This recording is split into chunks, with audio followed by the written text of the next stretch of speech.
Ibu Bupati karo Bu Wakil ngersakake siji Negara Angin tembang kangen sabar karo Denok. Wah iya kuwi dipinangkani sik karo niken. Apa sik kan? Denok luwih dhisik kaya apa.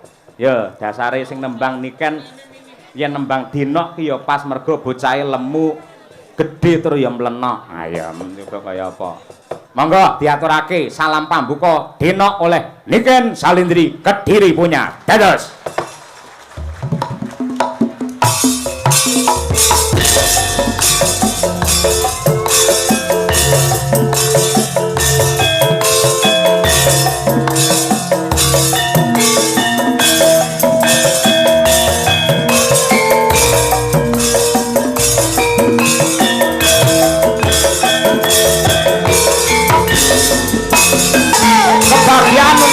Masyarakat Madiun monggo dengan bangga dengan semangat membangun Madiun bersahaja. Yo.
Tepuk tangan untuk Niken Salindri, terima kasih. Ya, wis marem temenanan.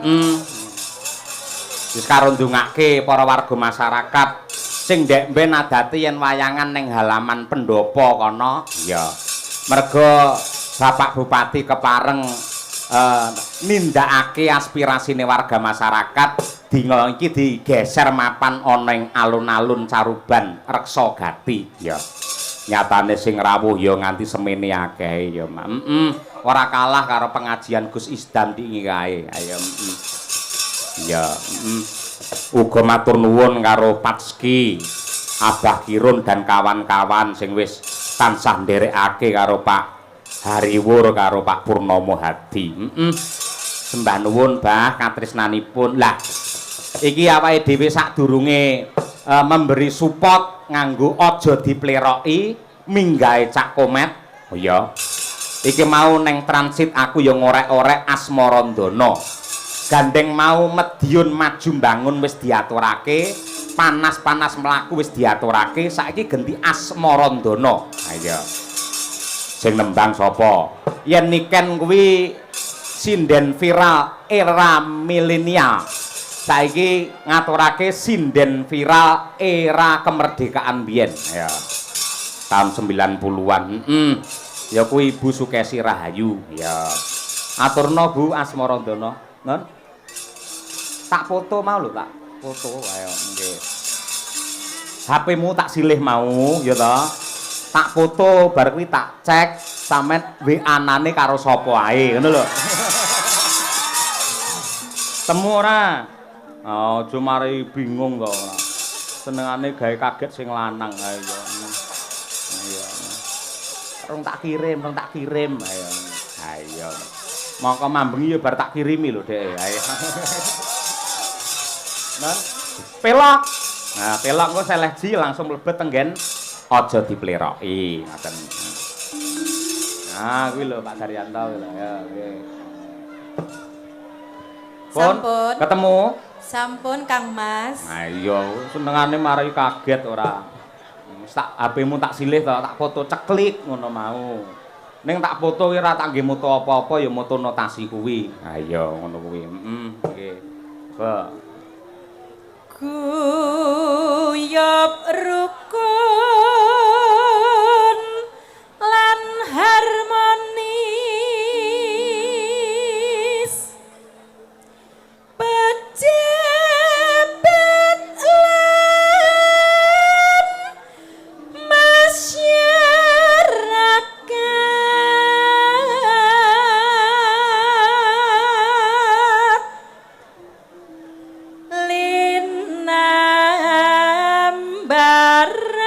linambaran gotong royong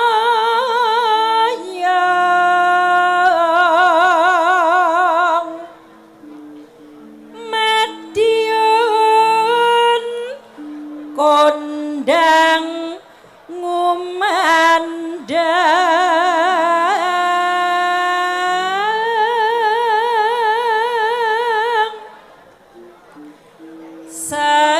semboyan bersahaja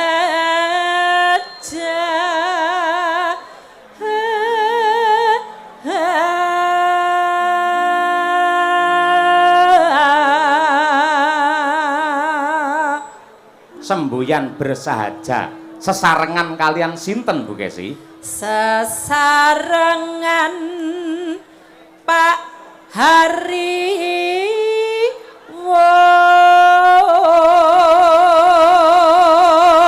Yo, masuk aja dipleroki. bersih sehat sejahtera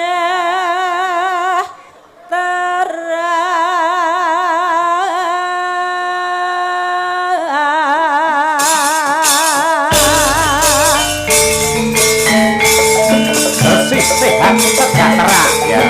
Monggo tak Cak Slindro. Sugeng dalu, selamat malam Mbak Cangi, Mbak Limbu. Alhamdulillah sehat nggih. Alhamdulillah pikantuk pangestu panjenengan keluarga sami sehat seger waras. Syukur, Nggih. syukur menawi kados. Suwe ora jamu sepisan godhonge klopo.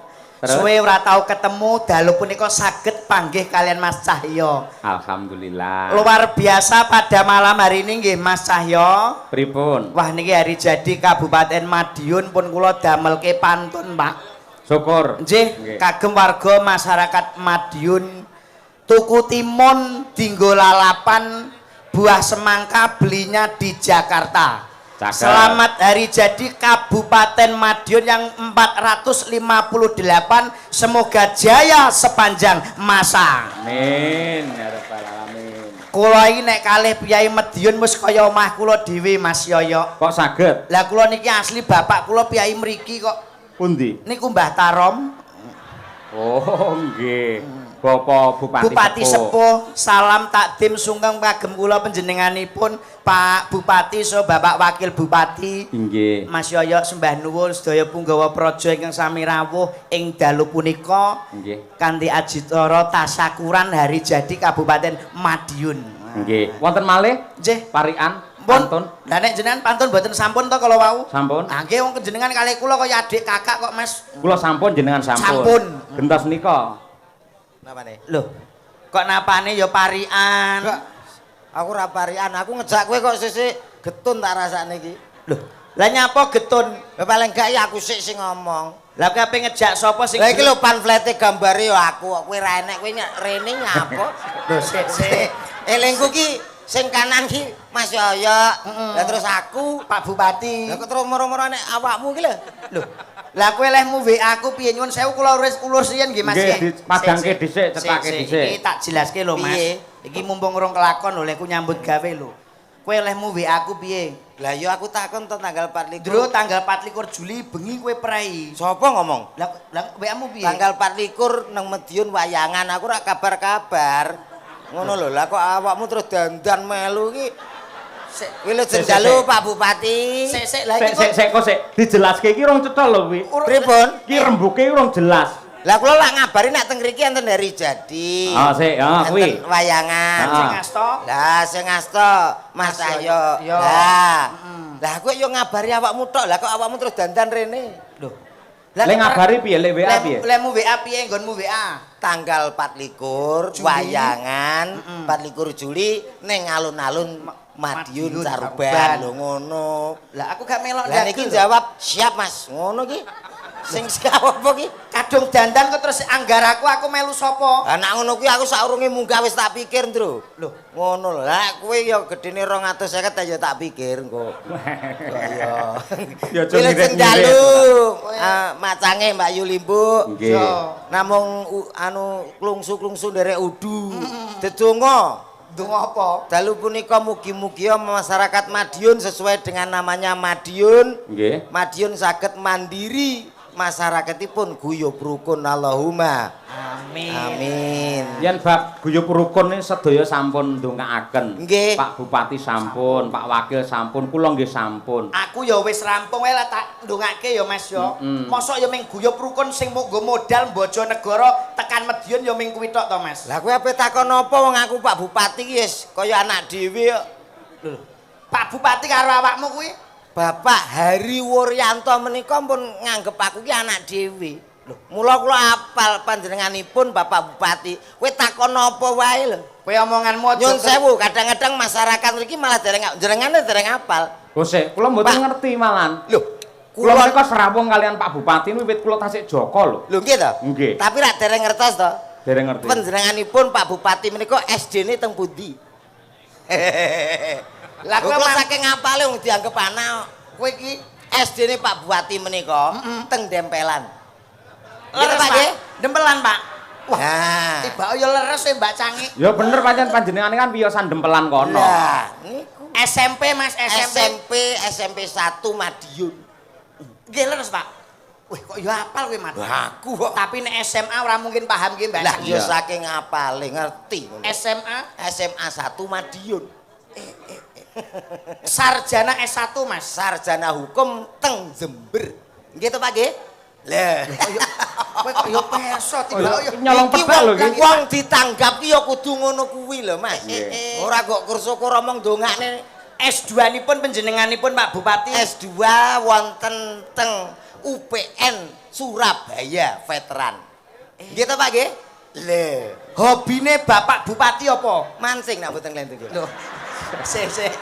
Kowe iki nek iki ra jelas aku nek iki ora percaya. Lah ki nyapo takon Sing hobi. hobine mancing iki awakmu. Iki kok Pak Pancen- Bupati iki selalu dekat dengan rakyat to nggih Mas Yoyo. Leres nggih, Ini selalu keliling nyambangi warga masyarakat. Oh, nggih. Ini adalah Bupati Kebanggaan Kabupaten Madiun, Mas. Madiun, betul. Kalau Kabupaten Madiun itu sudah jelas kriterianya 5R. Apa niku? Kudu pinter. Nek panjenenganipun Bapak sampun pinter, cerdas nggih mboten, Mas? Nggih. Bener, Bapak itu selalu bener. Tur bener. Mesti nek wis bener, biasane Bapak iku kober tilik wargane menyempatkan. Sing pungkasan Bapak ora bakal keblinger. Leres mboten, Pak? Oh nggih. 5R nggih. Pokoknya nek nganggo R itu pasti hebat luar biasa. Nek nganggo? Nganggo R. Asmanipun wis jelas Bapak Hari Wuryanto, R kali. Oh nggih. Pak Purnomo Hadi R R juga. kali. Nggih. Mbah Mutarom. R Nggih. kali. Mbak Niken Salindri ada R-nya. R. Selendro ono R. Mbak Kesi Rahayu R. Sik pertanyaane. Iki dalange ora nek R lho iki. Lho, Enten enteng jenengan Cahyo Kuntadi. sanes. Cahyo Kuntari. Oh ngeling-eling jeneng Kowe iki ra jenenge abang le jenengku ora. Kanca-kanca krawitan Madangkara menggunakan R. Apa wae jeneng sing nggunakake R iki mesti wonge kondang hebat. Jenengmu sapa? Komet. Lah iki elek. Nggih mboten Mas. Oh iya, Ora tanpa bakal R. kondang. Apa genti komer ngono piye? komer. Lah kowe iki kancaku ya ora apal-apal. Aku ya nek R. Mosok Mas. Lho, Supri Komet ngono. Mosok dagelan jenenge Supriko. Mosok gara-gara R kok melarat kok ya. Nggih. Kowe ya dongane iki ya sing apik-apik. Ya didongakne. Paling tidak acarane nopo? Hari Ngono. jadi Kabupaten Madiun. Dadi apa? Loh. Hari jadi Dadi apa? Dadi reok tak bacot cengelmu ki kok. Begini takon nesu lho. Iki pengetan hari jadi nggih Mbak Limbu. Leres yang ke 458. 458 dari angkanya sudah diketahui Apa? papat 5 8 papat tambah 5 24 Sik op. Sik akeh men to kuwi. Kowe iki ngomongmu belajar kowe iki guru lho, Mas. Iya. Digugulan ditiru lho. Pira 4 tambah 5 iki Iya, iya, iya. Kok iso 24 iki lho. lho karo kancane dhewe.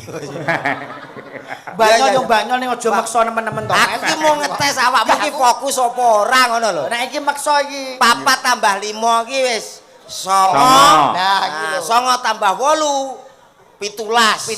Bener. Angkanya 1 dan 7 Maknane maksudnya dari siji yaitu menjadi satu tujuan Madiun menjadi maju tentram dan juga rukun lho ngono.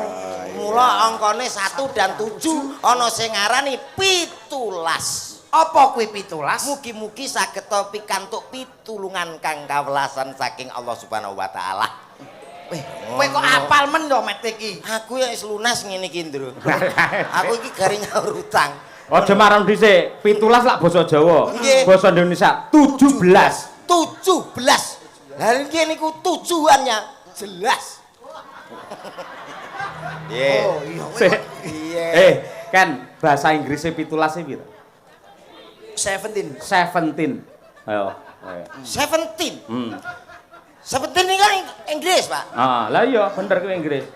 7 Apa kuwi? pitu tuh. Loh, harus apa ki iso buka kudu iso gulung to Mas Nggih. 7 menika. Loh, ya kudu iso. Wah iki. Lah mau jere abahe ngontek-entekane ya 70 kuwi kok. Mula aku gak Ketikane abahe ngoten to. Heeh. Mula aku awakmu kok ngarep sik Ndro. Iya. Aku gak patek lek ambek wonge. Sik wong pelawak karo dalang ki harus ada komunikasi. Dalang umum ki dalang ra umum. Lho, kok dalang ra umum piye to, Mas? Aku mau munggah karo wayangane Pak Eyok iki rasane koyo piye lho. Lho nyapa? Ya ora apa-apa jane wong ganteng ning hawane wis beda to. Jenenge Beda piye? Bedamu piye?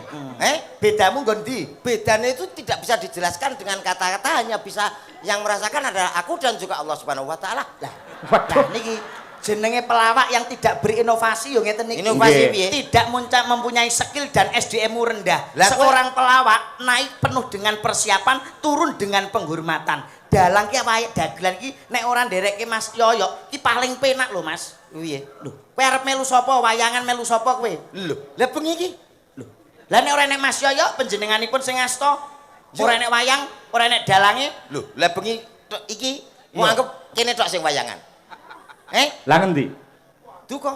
Lho, Sik to. tak kira kok lek job nganti double, balekke ngendi ngono. Kowe iki aja nyepelekke dalang ya, Mas. Nyapa? Dalang ki tanggung jawabe abot, tanggung jawabe berat. Nah, Cara terangno. numpak bis iki nyuwun sewu lho Mas Komet.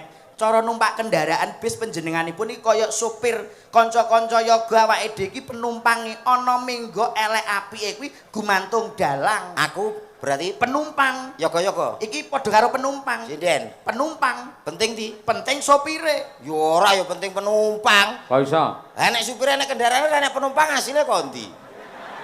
Ayo apa nyupir ngalor ngidul nek penumpang ngono. Oh, Terangno penting. Ndro, piye kuwi karepe kuwi? Penting iya lho penumpang. Mulane kanca yo mbok pegat ki apa. Sik omong angel ora karuan iki yo. Anane tak pegati modho. Golek sing murah. Layangan kok sing gelem Omongan. bakalimu aku tok ya ora. Iya.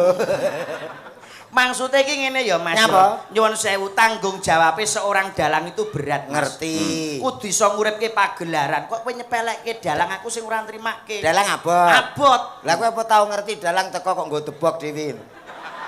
Dalang enteng gari teko terus ngono tek ya. Sik, rene Met, rene sik. Ah, megah. Aku gak Rene. melu ki. Wis, Kowe- kok wis mati uripem bengi ki kowe. Lah, wis Aku tau didoni dalang Kowe kok nyepelekke dalang. Pripun? Lah pancen debok iki dalang ngendi to sing nggawa dhewe ngangkat dhewe lak ora ana.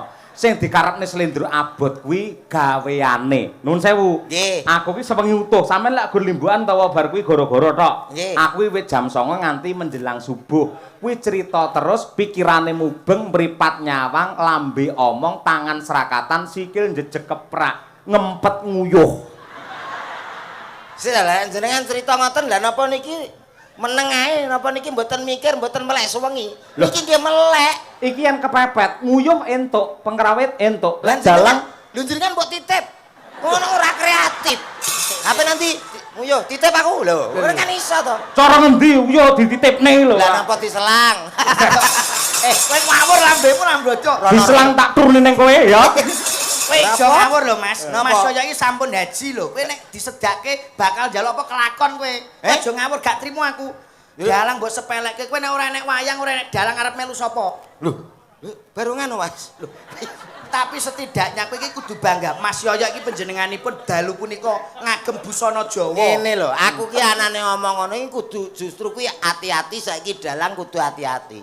Lah ngopo? Era tahun 2026 ini masalahnya sudah mulai wayang bisa jalan tanpa dalang. Mula hati-hati, Pak. Kudu tetep belajar inovasi kreatif. Piye carane wayang tanpa dalang iki piye? Ora enek ya Mas. Jenenge wayang iki mesti ana dalange. Heeh. Bakul wayange. Bakul wayange mosok apa bakul nggawa sak dalange kaya ora to? Mesti ya bakul tok. Met, komet. Kowe wis tau ngemut mercon bledos dhuwur ning cangkem ngono. Dereng. Iki pertunjukan bakul wayang.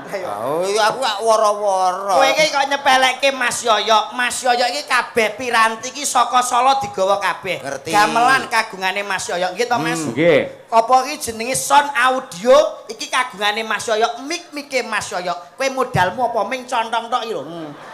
Lah nggawa mike kok bangga lah nyok. Sik.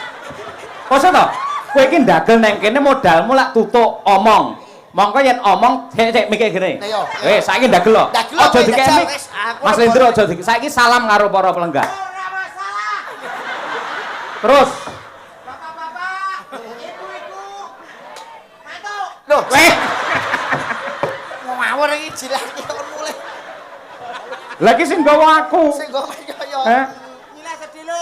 Loh, lek nyilih iki kudune kan menghormati karo sing disilih. Pamane ya aku nyilih dhuwit ning sampean Mas Komet. Kamendhi kula nuwun sewu Mas Komet. Kula sowan mriki, heeh, karo isi-isi ngono ta. Badhe ngampil artanipun. Kowe nyilih meku lho, kok iso malah ngelok-ngelone aku lho. Mak padakne aku bakul wayang iki karepmu piye? Ayo ndodok njaluk ngapura ayo. Sikile. Sikile piye? Sing tengen. Sikile. Sikile. Aku nggo sikil Aja nyilih miku. Hei. Iki mike Mas Yoyo, sikile. Sikile. Halah, sikilmu iku lho. Maksude sing ngarep sing ndi sing ngarep?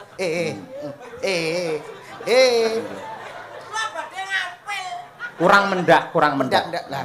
Mendak. Kurang mendak meneh. Nah. Oh, kurang sopan mendak meneh.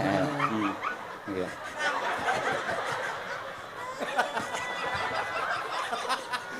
Iki jane dagelan Paulo. Aja nyepelke. Piye ngambil sing apik? Ayo.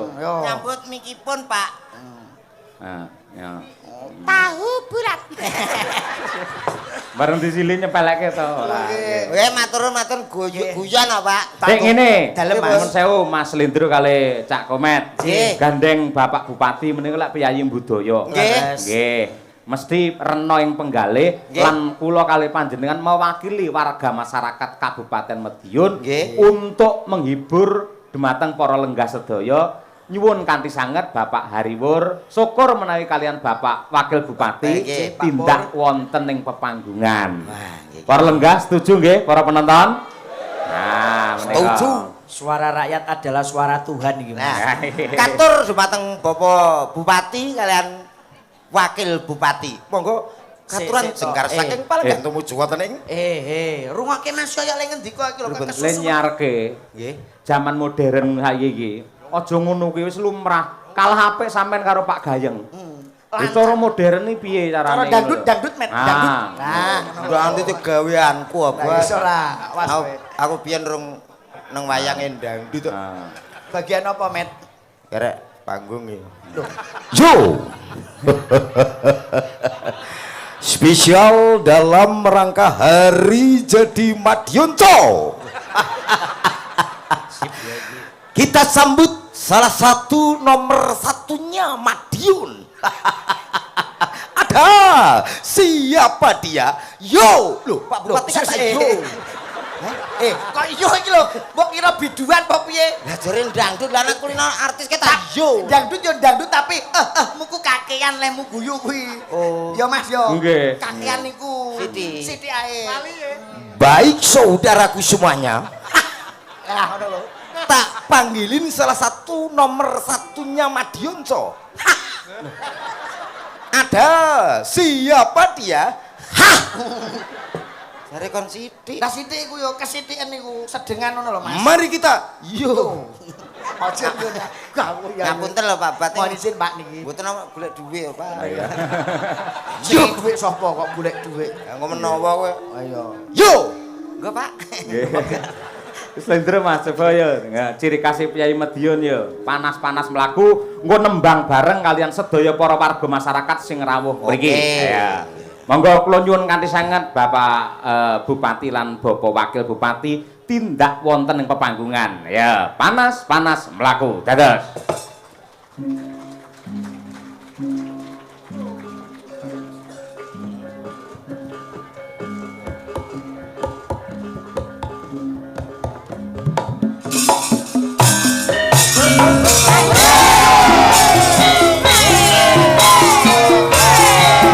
Monggo Bapak Hariwur, Bapak Purnas Mahadi.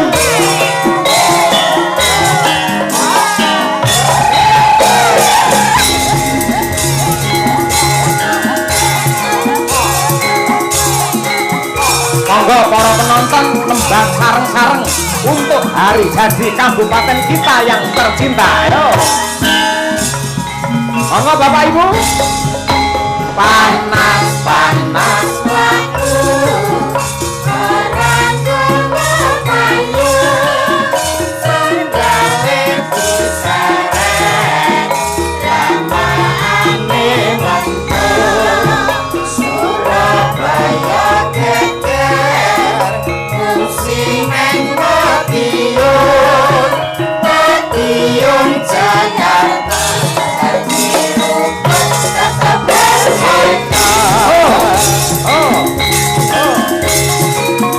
Mas ya panas ya mlaku ya Mas. Ya Dit. Penting guyub rukun.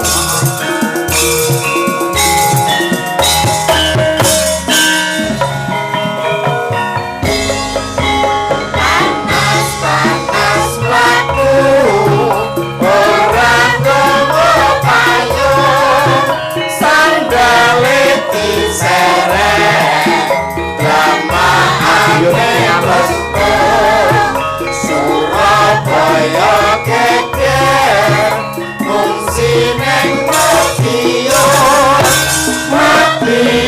Ciami dirukun tetap harmonis.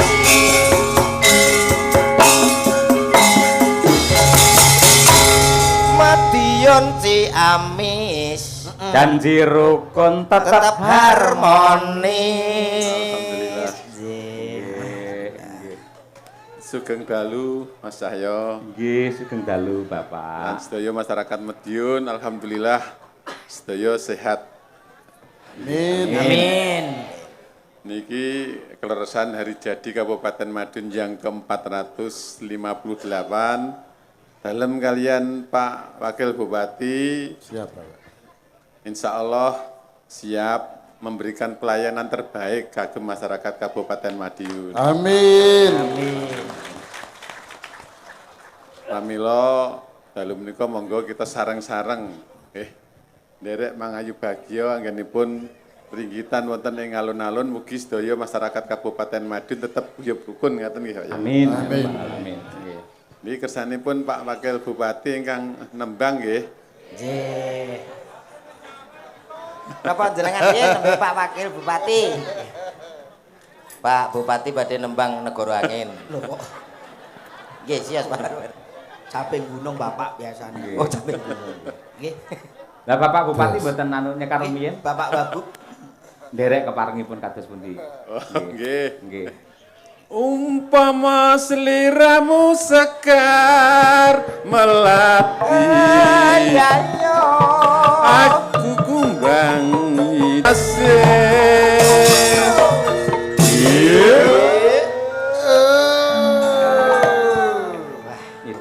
sari.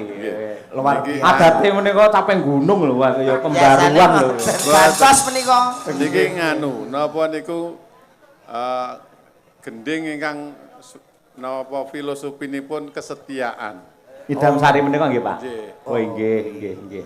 Dalam suwun mugi-mugi masyarakat Kabupaten Madiun tetap setia kalih kabupatenipun. Amin ya rabbal alamin. Priyantun niku nek pun setia napa-napa dipun sukaaken ngoten. Leres Pak Bupati niku. Pas. Terus insyaallah kagem kebaikan Kabupaten Madiun, masyarakat Kabupaten Madiun insyaallah tetap gotong royong bangun Kabupaten Madiun. Amin.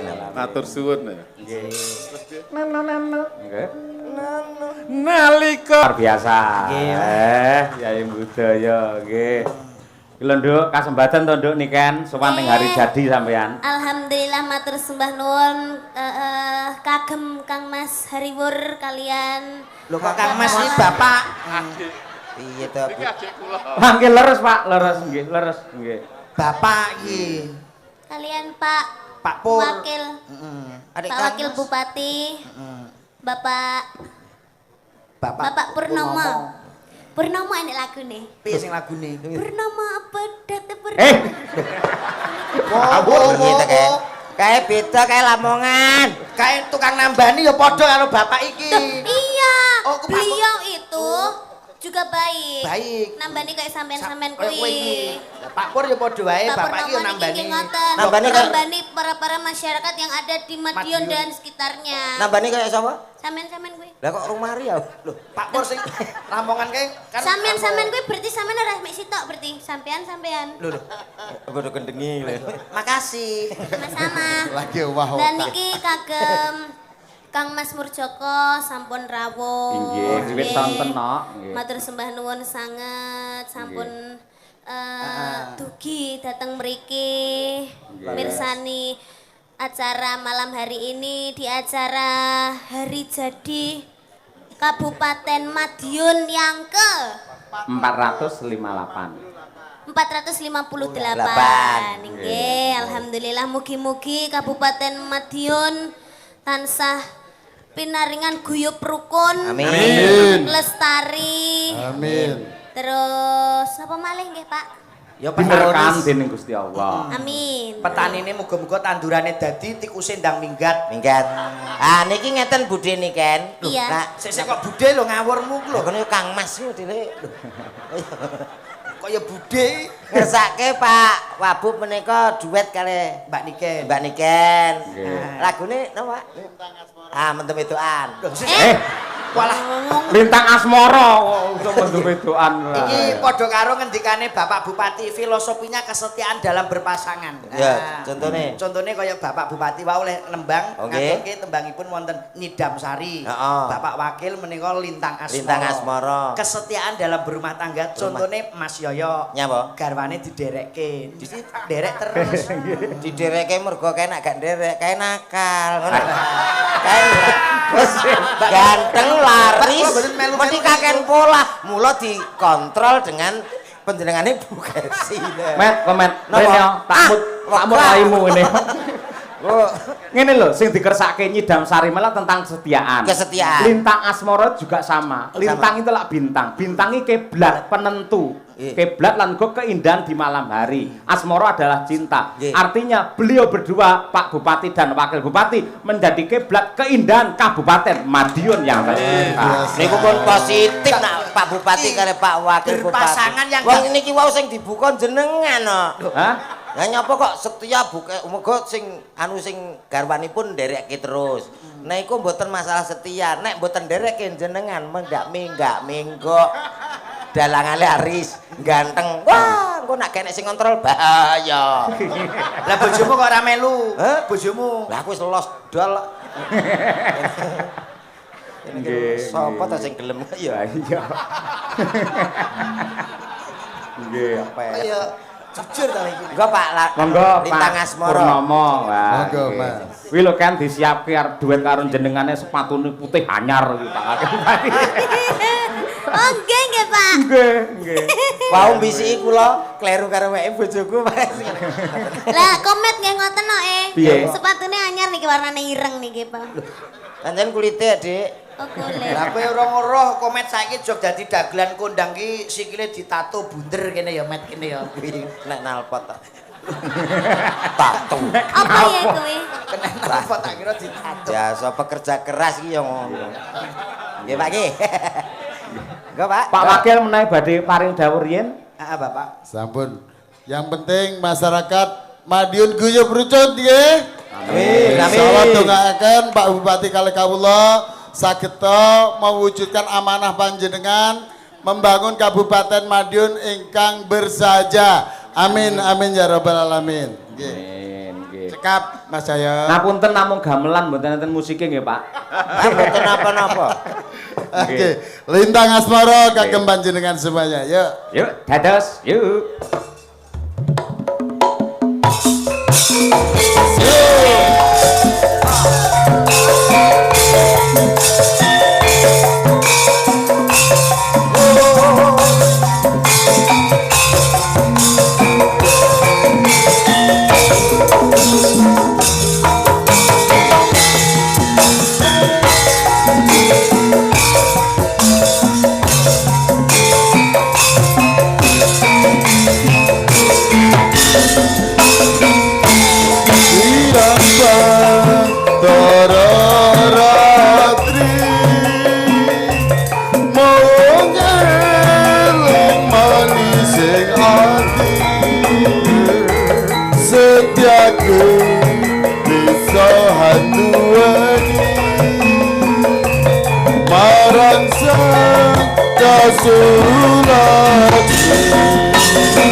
tepuk tangan untuk Pak Wabub, Pak. Nggih. Sikap semanten. Nggih, sembah nuwun Bapak Bupati. Nggih. Nggih, matur sembah nuwun Kang Mas. Sembah nuwun Pak Nuwun, Wabub, nggih, Bapak. Pak Pur, Pak Bupati, sembah kasuwun sehat selalu ya Mas Kemet. Dalem Pak Wabub. Napa niki? Mboten jenengan swantenipun sae ngoten dadak maringi. Pak niki napa to Pak? Pak kula malah ewoh Pak. Met aku ora bayar gak apa-apa Met, wis ditomboki karo Pak Wabub. Nggih. Ini Hahe koordinator iki. Wah yo ilang nek iki. Awakmu ndi ya wis entuk ora? Apa? Enggak. Gak. Lho kok enggak itu gimana sih? Masalah iki aku lagi bangun mau sholat lah nak menawa awakmu ape sedekah. Sik. Jalan. Kok sik to? Pripun? Iki mong sing nembang sinten? Pak Pak Pak Wabu. Pur Karo? Kali Mbak Niken. Ah, sing maringi arta sinten? Pak Wakil Bupati. Pak Wakil gandeng Pak Wakil nembangi karo Niken iki apike amplope nggih Niken apa nggih sampean? Tadi Pak Wakil bilang gini, Pak. Pripun? Kalau nanti ini didum ya, tapi yang di bahasa Inggris kok apa sih saya kok didum lho. Dibagi. ini nanti didum sama pengrawit sama sinden, tapi yang dibawa sama Komet buat panjenengan, Mbak, gitu katanya. Berarti sing tak gawe iki nggo sampean. Iya, katanya gitu. Lah iya tak gawakno. Iya makanya. Loh, Kok raimu elek ngono? padha rambadroke ta. Diomong ya. Angger enek-enekan iki aku selamat malam, Dik. Sik to, ora entuk akhire sampean. Mboten. Nyanyi ora. Nah iki Mas Yoyo lho jelas. Nyanyi. Sabar Met. Saestu. Tulung gandeng bendarane Bu Kesi, tulung kekno Bu Kesi. Oh, gitu. Ora apa-apa Met. Innallaha ma'asobirin, wong sabar kuwi Kekasih Gusti. Tapi Innallaha kasihan. ma'asobirin, wong Ya. sabar kuwi. Sesuk ya ditak-itak kancane kok ya. Tapi kasihan kamu tadi nggak dapet, nggak sama sekali. Ndak sama sekali. Ya ini ada 2 sih. Ya wis berarti sampean satu, saya satu. Enggak. Lah lho. Lah sapa? Kamu itu bilang sendiri, minta sendiri. Gak, aku ning kene lilai. Ojo, bangun sini masuk njaluk dhewe. Iki tenang, iki malah iki nyoh. Kok kono neh. Ora. Ora Enak, jelas nek iku. Enak kan? Nah, iki. Dibuka sik. Matur Dihitung suwun. aja kurang. Matur nuwun, Pak nggih. Ya, dibuka Suwun, sik. Met. Oh, Iki ndak nyuwun ndak sewu. dadi fitnah. Ayo. Iki nek ora dalang sing idolane jenengan iki ora mungkin. Sabar Met. Wis Nggih. jelas iki. Sembah nuwun. Kok aku separohe ndak apa-apa Met. 150 gak apa-apa. Lah ikhlas aku. 150 untukmu. Iki lho. Ora ana apa-apa. Piye? Lho, jenengan nak badhe buah napa? Maksudnya iseni. Eh? Iseni Mas Yoyo ya butuh ngono lho. Tak gawa, iya ta? Damet, Sapa? milih di kiri apa kanan? Oh, Nah, bedean Met. Nah. Sing nyekeli mik mbok aku ae timbang joko kono ya Met. Ayo kok ngegron lho wi. Ngegron iku nyapa? Kok ngegron? Mosok ra kok ya. Ya wis kawakno. Ah, Slendro kene. Oh ya, kene. Iku enek bagiane dhewe. Oh ya siap. Nah. Nang, milih. Wah, bedean. Kiri apa kanan? Kanan. Lah lucune ndi iki? Iki yang ini. Oh, iya. Kleru milihmu berarti. Milihmu kleru. Nggih. Milih nih. Milih nih, mau enggak milih nih? Ya milih nih. Nah. Kananmu keliru kok. Ayo, milih nih. Iki nek gak mbanikan gak mungkin awakmu di paringi. Kiri. Ya.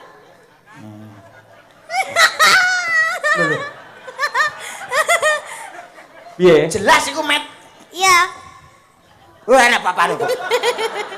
Wis ora. Oh, sabar. Ora entuk apa-apa. Rene. Wis gah. Lek cerdas sampean pinter entuk 100. Rene, mesake mosok ora entuk dhewe, adoh dhewe Bojonegoro. Saiki jawabane wis 100 to? Jelas. Iya, Jawabane wis jelas. Nggih. Pokoknya angger sampean jawab kodok entuk 100. Ngoten tok. Heeh. Sing penting intine lak kita caosne jenengan. Oke. Entuk 100 men mun sewu jenengan ora meringkus raine, ngono lho. Ya ta. Oke, siap. Angger jawabane kodok, Kodok. tak wenehne jenengan. Oke. Kewan apa sing sok disuweke? Kodok. Nah, ning kene sik ya. Aduh dicukuk. Nah, pertanyaan kedua. Kewan apa sing suarane kung? Kodok. Nah, kodok. Sampeyan dhuwit karo kodok milih ndi? Kodok. Nah, ya wis. Met. Duit, Ding.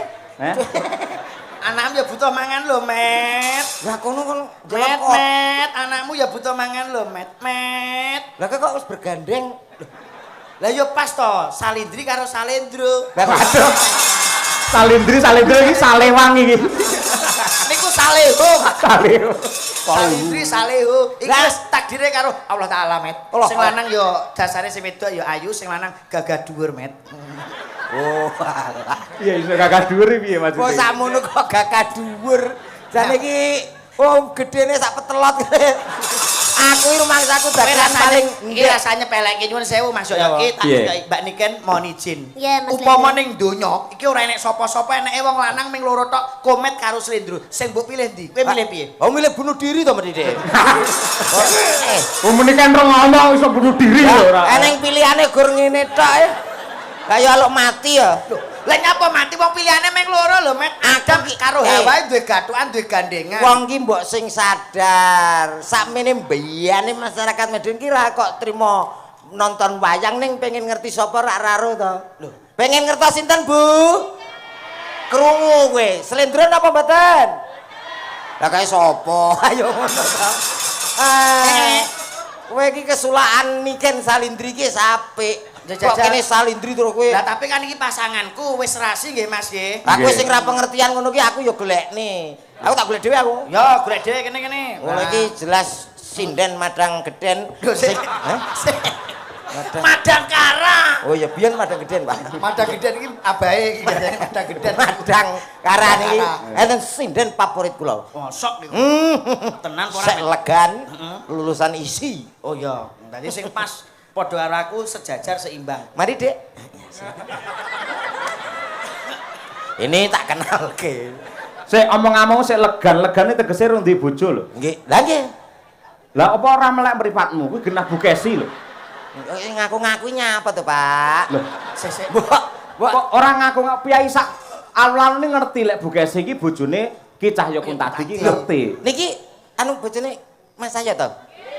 Lah, Mas Yongge ya kudu profesional. Lho, lah di atas panggung semua milik umum. Lho. Ngaten lho.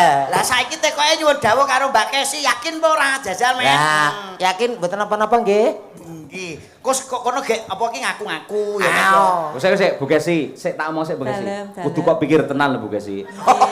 Provokasi. Kudu pikir. Provokasi. Sampeyan iki ayu ya to. Lah aku ya kudu dianggep elek apa piye? Rasa mbok ketokno wong butak ngene lho iki. Bu Kesi, sampeyan iki cantik, dosen ya to, sinden kondang. Ayo. Mosok goreng entuk gemuk kaya ngono ora mungkin. Nah, nggih. Emoh aku. Gemuk iki penting lho, Pak. Nggih apa? Lah nek nek gemuk rantai ya seret. Lho pancen bojomu gemuk kok. Lah ya lho, otak-otak. Monggo Ya coba Bu Kesi, Bu. Dalem. Mohon izin niki kalau mau Mas Komet kan ngomong lek jenengan niki calone Mas Komet apa leres? Ah mboten. piye ta ki? Aku ora ngomong ngono lho, Bro. Sing mbok pilih jare kowe golek sinden. Favoritku. Enak ngene-ngene iki tak ge apa? Waduh. Aku nek iki masuk. Berarti Mas Yoyo ki rapi selirane padha. Padha apa nyuwun sewu lho Mas Yoyo. Kula iki nek tenggene Mas Komet niku isin, Pak. Ngopo? Nek kudune piyambake rak cilik kaya kula niki bojone paling gak nggih awake rada cilik. Niki bojone niku awake niki bobote 130 kilo. Nek arep mlebu lawange miring, Pak niki. Aku iki mau ngono ya apa geloblas. Loh, orang itu mempunyai kriteria. Lah kriteria favoritku ya wis ngono-ngono ku. Mbok ya dikon olahraga. Kaya Mbak Niken iki awake. Tanggoku lagi 3 dina wae iki lho. Kelangan bojo. Lho, lah kok iso iki? Gara-gara langsing kuru. Dijak buah. Jak nedamanter GL Max buyanter lebat. Teko mah ganti cahe. Sik jare bojomu tahu kok kon lari-lari kae. Ah, kon lari piye bojomu kene. Lah tiang-tiang ini paling goes di pirang kilo. Lari iki. Lari bojoku gak terima kelon, Pak. Lah piye? Wis rong sasi. Loh, kok rong sasi lari orang sasi lho. Kayak digawa wong, Met. gak kayak maraton kayak sumpah. Kayak digawa wong. Lho kowe kok roh kok meneng ae? Terus takon, yo Aku tak ayem-ayem dhewe. dikon olahraga sesuai program pemerintah ibu-ibu PKK iki senam nggih Mbak Niken. Mbak Niken senam toh? Iya. Nah, senam Pilates. Sen anu fitness. Pilates, Pilates. pilates. Pilates nek bojoku kayak fitness. Awake pit atine ngenes. Dadi aku nek buahne dikon nggo nguri ya, gak melu ngono. Nek isoe bojo pegaten emet wis elek bojomu iki. Iki piye to bocah kok? Kowe elek bojomu kula isin Pak kanca niki. Dosa wae. Bojomu pegaten ae nek aku. Kok pegaten kita kuaplok pisan kowe. Iki guyon ya guyon dirungane para panggawa. Lu tenang lho. Sapa? Aku yang mau ngomong to jare. Dirungokne sapa? Para panggawa. Wis pegaten ae. Kliru sithik. Ora cocok karo kanggo kowe iki ya. Mas, Nyapa? ya. Kula isin lho Mas Yoyo. Lah ngopo? Lah kok kula wingi kan tanggapan ke Nganjuk mampir gawe Mas Komet hobine mancing dereng dugi. Mancing Pak kula. Bojone enek. Nggih, andukan ngeten iki to. Andukan sementen kali sementen. Lah kok kurang anduke to? Kayak panduk. Apa kae? Terpal no. Gak cukup nek trimo anduk ra. Isin aku terus tak kandhani. Mbak, Mas Komet nek sampean kok gak isin gak wirang karo aku to. Wirang apa Mas ora apa-apa Mas Komet gak enek. Oh, mbok yo ngono kuwi saru Kang kula ngoten. Saru piye? Jajal aku ndelok Mas Komet sing wedok muni ngene. Kene 2 juta. Tak bayar 2 juta, Met. Niki lho, Mbak. Lah kok langsung beyak ngene to, Met. Kaya dirembeti tekek, Met. Ya emang masalah bojo sing apik lho kowe. Tenan pegaten. Lah bojoku buka ngono kok trimo rega 2 juta. Waduh, berarti kowe ruwen-rena kowe. Pegaten ae ora apik kae bojomu. Wis ora becik kanggo kowe ku. Tapi ora masalah. Kaya tega lho karo kanca kuwi lho. Lah kula mboten njaluk sing nari sing wedok dhewe niki. Lah kok ora masalah piye Cak Komet iki? Lah kowe jane karo kanca perhitungan lah bareng karo bojoku 2 juta kok langsung mbok weni. Lah kowe tanggapan karo aku kurang 2 juta campur sari ndebokang nganti sak iki ra diwenehi kok. Sapa-sapa? Ndebokang campur sarimu lho. Iya piye? Ora mbok wenehi to? Kurang 2 juta. Wis tak keni. Endi? Lah tak wenehi bojomu mau karo ngene. Lho, kowe nglunasi lewat kuwi. Lah kok penak oleh bonus tape we. Bandingkan kene. Wah, ngawur. Dadi nembang iki. Oke, siap. Pamundhute Ibu Bupati karo Ibu Wakil. Nggih, Ayo. Ibu. Coba di apa kuwi kolaborasi karo Sinden Madangkara. Nah. Nong bir. Ayo. Coba kaya apa? Yan, yo papat. Ayo. Nggih, akhir nganggo R iki bir kita Nggih. akeh. Pilihan nduk iki antarane Negara Angin